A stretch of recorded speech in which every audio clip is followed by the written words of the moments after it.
Hello, you are on Channel Real Books, and today we'll find out how to make a perfect conclusion.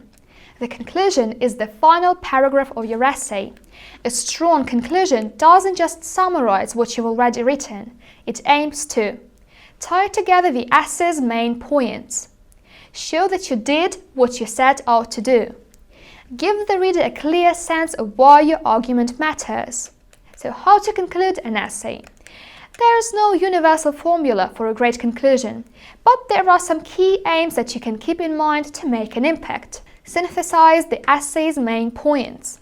The conclusion must have a clear connection to the content of your essay, but avoid simply summarizing each paragraph or repeating the main points in order. Instead, try to bring your points together in a way that makes connections and draws out their implications.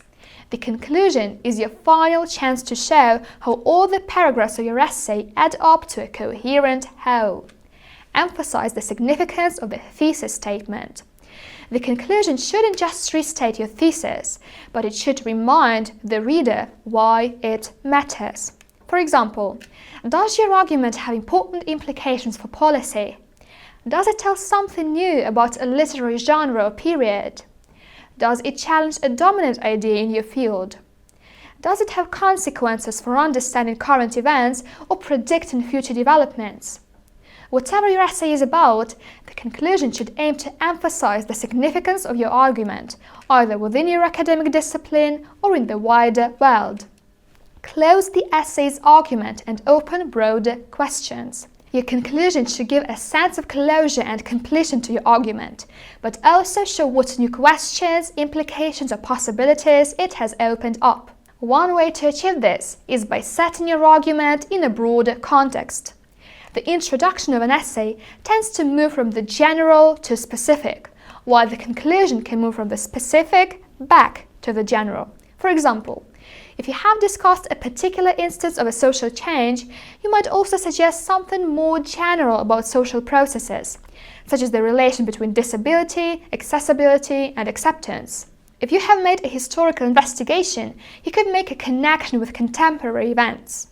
If you have focused on one particular location, you could indicate how it might relate to global patterns. In each case, the conclusion is an opportunity to draw out ideas that go beyond the scope of your thesis statement.